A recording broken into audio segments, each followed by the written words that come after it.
अगली खबर भारतीय सेना से जुड़ी हुई है। दरअसल आज रक्षा मंत्री राजनाथ सिंह की अध्यक्षता में हुई डीएसी की बैठक में भारतीय सेना को और मजबूत बनाने के लिए कई प्रस्तावों को मंजूरी मिली है। इन प्रस्तावों के तहत भारतीय सेना को कैसे मजबूती मिलेगी, देखिए इस रिपोर्ट में। भारत हमेशा से शक्ति की भूमि रहा है और शक्ति को सुरक्षा की मजबूती देते हुए शुक्रवार को रक्षा मंत्री राजनाथ सिंह की अध्यक्षता में हुए रक्षा अधिग्रहण परिषद की बैठक में करीब 2.38 लाख करोड़ रुपए के रक्षा खरीद प्रस्तावों को मंजूरी मिल चुकी है। इन प्रस्तावों में आर्मी, एयरफोर्स और कोस्ट गार्ड के लिए कई अहम सिस्टम और प्लेटफॉर्म्स शामिल हैं। इन प्रस्तावों में सेना को मिलने वाले नए हथियारों पर भी एक नजर डाल लेते हैं।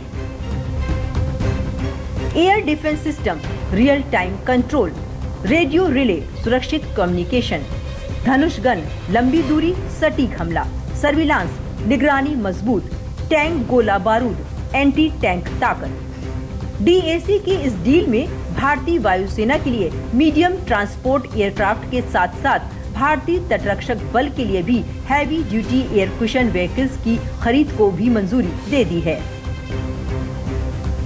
नए ट्रांसपोर्ट एयरक्राफ्ट AN-32 और IL-76 की जगह लेंगे। S-400 सिस्टम लंबी दूरी के हवाई खतरों से सुरक्षा देगा।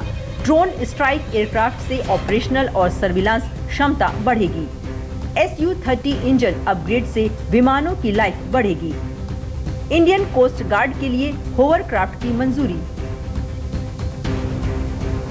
इंडियन कोस्ट गार्ड के लिए heavy duty air cushion vehicles hovercraft को मंजूरी दी गई है। इनका उपयोग तटीय गश्त, सर्च एंड रेस्क्यू और लॉजिस्टिक्स सपोर्ट में किया जाएगा। इस डील में वो हथियार भी शामिल है जिसने ऑपरेशन सिंदूर के समय पाकिस्तानी मिसाइलों को खत्म किया था। आइए S-400 हथियार की खासियतों पर भी नजर डाल लेते हैं।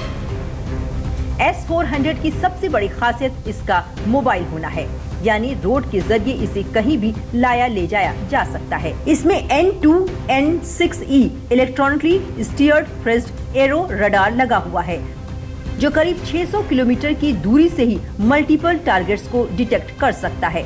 ऑर्डर मिलने के 5 से 10 मिनट में ही ये ऑपरेशन के लिए रेडी हो जाता है।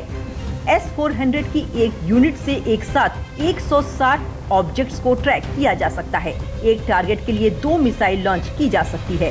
S-400 में 400 इस सिस्टम की रेंज को दर्शाता है। S-400 में 400 इस सिस्टम की रेंज को दर्शाता है।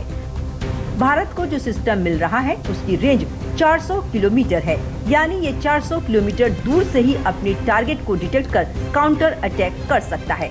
साथ ही ये 30 किलोमीटर की ऊंचाई पर भी अपनी टारगेट पर अटैक कर सकता है।